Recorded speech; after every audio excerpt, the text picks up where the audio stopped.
Hi, this is Jeff from headintobalance.com with another short video just helping you get through everything that we're going through at the moment from one day to the next.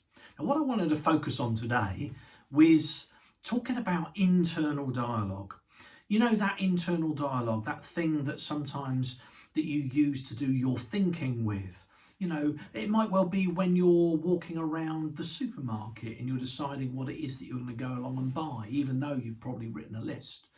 Now, your internal dialogue is very, very important to you. It gives you the ability to plan, to organise, to do all kinds of things. But I wonder how many of you from time to time have a little bit of an issue with the volume of internal dialogue that you have, maybe even the tonality within the voice.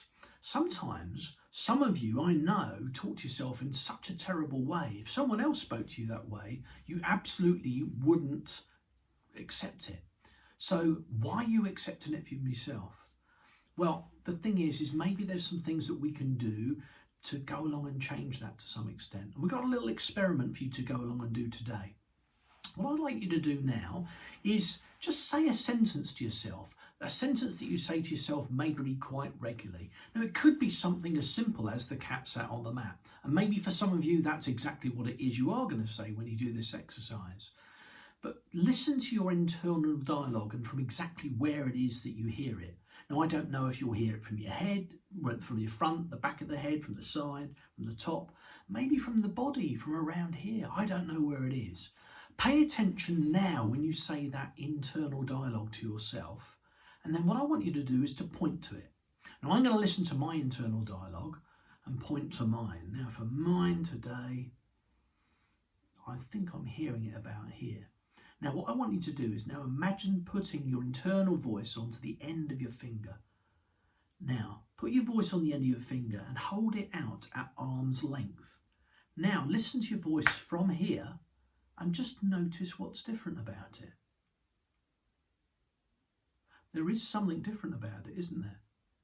Now, some of you might go, it's a little bit more distant. Maybe it's a bit quieter. Oh, it's strange. I've never really heard it from that kind of direction from before. Now, the thing is you probably didn't even realise that you could move your internal dialogue around. But it's one of the things that you can do. The fact you're able to move it around means there's also things you can do to go along and change it.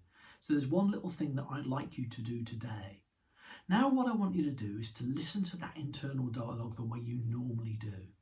But this time, one of the things that we can do is begin to stretch the time out between the words that you normally be listening to. Now, if you listen to the words that you say and now begin to put pauses in between the words you say, and begin to notice that when you're doing that with all of the things that you're talking about, notice how that actually affects all of your body. Because the thing is when it's coming at you at a particular rate and speed, of course it affects all of the body. When you slow things down, it has a different kind of effect. So maybe you can practice that. Space those words out a little bit. Notice what happens when you begin to do that. And then very shortly, I'm going to record another video where we can maybe do some other things with your internal voice too. So go along and practice, and I'll be back with another video very, very soon. Thank you.